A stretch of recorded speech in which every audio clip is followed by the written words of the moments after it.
Assalamualaikum kawan-kawan, balik lagi di channel saya, channel seputar tutorial aplikasi dan berbagi pengalaman. Nah, di video kali ini saya akan berbagi tentang tips bagaimana cara melakukan APBDes perubahan di aplikasi Syscodes dengan benar.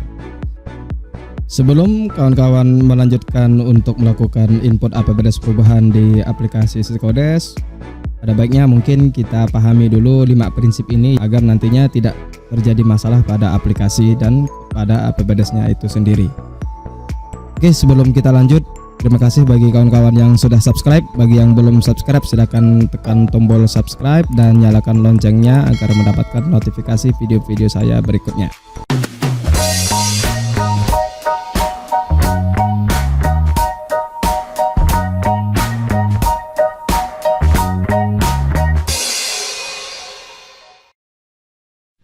Baik kawan-kawan, kita langsung saja ke pembahasan.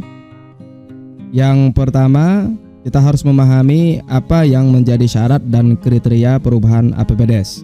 Nah, ini sudah diatur di Permendagri nomor 20 tahun 2018 tentang pengelolaan keuangan desa, yaitu tepatnya di pasal 40 mulai dari ayat 1. Nah, perubahan APBDes dapat dilakukan apabila memenuhi syarat dan kriteria sebagai berikut. Yang pertama, adanya penambahan dan atau pengurangan dalam pendapatan desa pada tahun anggaran berjalan. Kemudian yang kedua, sisa penghematan belanja dan sisa lebih perhitungan pembiayaan tahun berjalan yang akan digunakan dalam tahun berkenaan. Kemudian yang ketiga, keadaan yang menyebabkan harus dilakukan pergeseran antar bidang, antar subbidang, antar kegiatan maupun antar jenis belanja. Yang berikutnya, keadaan yang menyebabkan silpa tahun sebelumnya harus digunakan dalam tahun anggaran berjalan. Jadi kawan-kawan, ini 4 kriteria yang bisa mengakibatkan ataupun bisa menjadi persyaratan untuk dapat dilakukan APBDes perubahan sebagaimana yang diatur dalam pasal 40 ayat 1 Peraturan Menteri Dalam Negeri nomor 20 tahun 2018. Nah, kemudian lanjut di ayat keduanya, bahwa perubahan APBDes hanya dapat dilakukan 1 kali dalam 1 tahun anggaran. Ini dalam kondisi normal, kecuali dalam keadaan luar biasa. Nah, kriteria keadaan luar biasa diatur dalam peraturan bupati maupun peraturan wali kota mengenai pengelolaan keuangan desa. Kemudian berikutnya, jika ada penambahan kegiatan baru di APBDes perubahan, maka kegiatan tersebut wajib mengacu pada RKP Desa tahun berkenaan dan RPJM Desa. Apabila kegiatan tersebut ternyata tidak ada dalam RKP Desa tahun berkenaan, maka wajib melakukan perubahan RKP Desa terlebih dahulu melalui Musrenbang Desa khusus. Oke, itu beberapa syarat dan kriteria untuk dapat dilakukannya APBDes perubahan. Kemudian yang kedua, pastikan database di aplikasi Syscodes ini sebelumnya sudah kita backup sebelum kita beralih ke anggaran PAK. Nah, PAK itu adalah perubahan anggaran dan kegiatan. Hal ini dilakukan untuk berjaga-jaga saja apabila nanti ada kesalahan pada saat kita melakukan input perubahan pada aplikasi, sehingga setidaknya kita masih punya file database yang lama untuk recovery data. Cara backup data cukup mengcopy file yang terdapat di dalam folder aplikasi Syscodes yang bernama Data APBDes 2022 yang berekstensi MDE, file Microsoft Access, dengan menambahkan nama di ujung nama file tersebut agar mudah dibedakan dengan database asal. Misalnya dengan menambahkan kalimat backup ataupun database awal.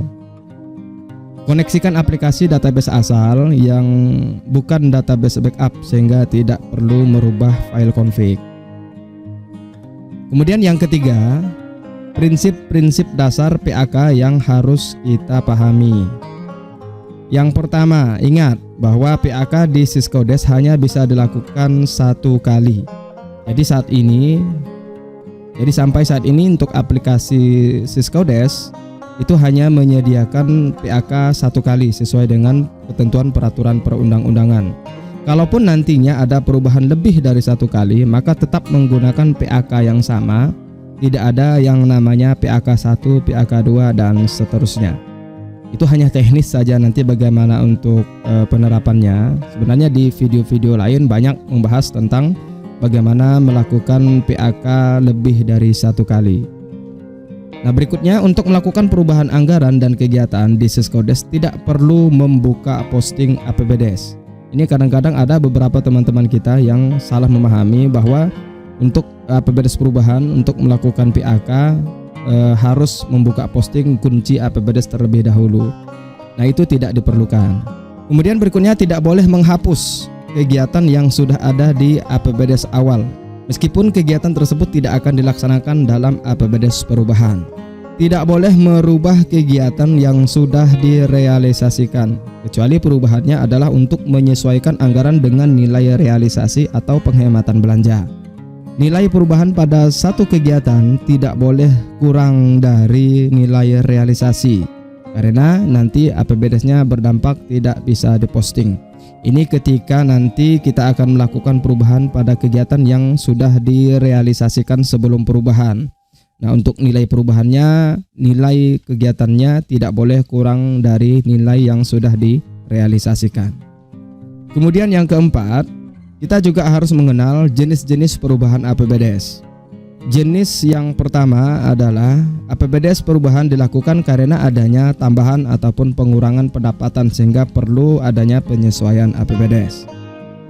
Kemudian yang berikutnya, adanya sisa anggaran yang diperoleh dari penghematan belanja di APBDes awal dan akan digunakan untuk menambah anggaran kegiatan yang sudah ada atau untuk kegiatan lain yang belum ada di APBDes.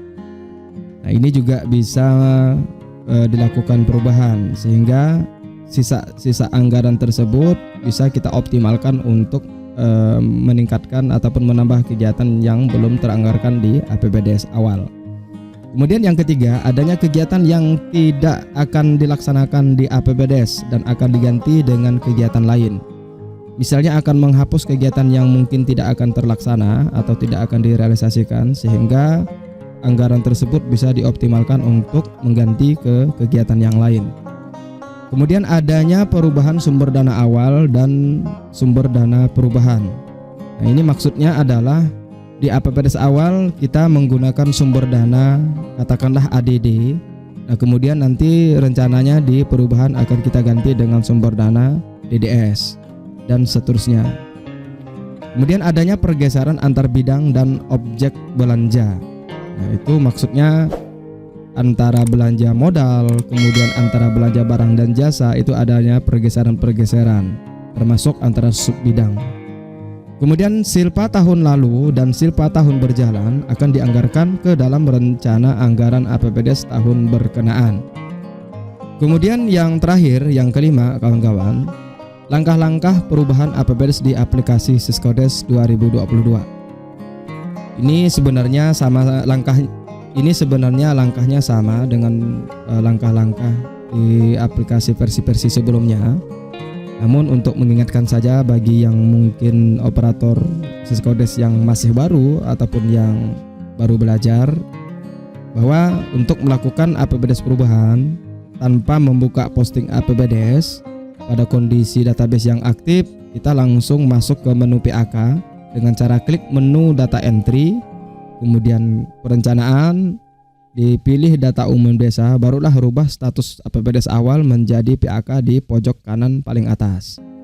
Nah, sebelum menambah anggaran dan kegiatan yang baru, pertama-tama lakukan perubahan terhadap anggaran kegiatan yang akan dikurangi dan atau dihilangkan terlebih dahulu sehingga tersedia anggaran di APBDes. Jadi prinsipnya kita harus mempersiapkan anggaran terlebih dahulu, mempersiapkan pendapatan ataupun penerimaan. Selanjutnya setelah tersedia anggaran penerimaan, barulah bisa melakukan penambahan anggaran dan kegiatan yang baru. Jika perubahannya adalah hanya di sumber dana saja, maka tetap lakukan penambahan rincian objek belanja yang sama di dalam satu RAP dengan tidak menghapus rincian yang lama. Cukup hilangkan nilai satuan harganya saja. Jadi nanti langsung kita praktekkan saja bagaimana langkah-langkahnya. Kemudian yang terakhir, jika ada kegiatan yang sudah direalisasikan anggarannya dan akan dilakukan perubahan karena terdapat sisa anggaran, maka pastikan nilai anggaran perubahan harus sama atau tidak boleh kurang dari nilai yang sudah direalisasikan. Oke, itu kawan-kawan 5 prinsip yang harus kita pahami bersama sebelum kita memutuskan untuk merubah ke aplikasi Syscodes terkait dengan APBDes perubahan. Baik, mungkin kita langsung saja ke aplikasi. Untuk lebih jelas kita langsung simulasi beberapa perubahan-perubahan anggaran yang akan kita contohkan berdasarkan pembahasan 5 prinsip tadi. Namun nanti video simulasinya akan saya buatkan secara terpisah setelah video ini sebagai lanjutan agar tidak terlalu panjang durasinya. Oke, baik kawan-kawan, mungkin sampai di sini dulu untuk tips yang dapat saya berikan agar kita mudah memahaminya bersama dan semoga bermanfaat untuk kita semuanya. Assalamualaikum warahmatullahi wabarakatuh.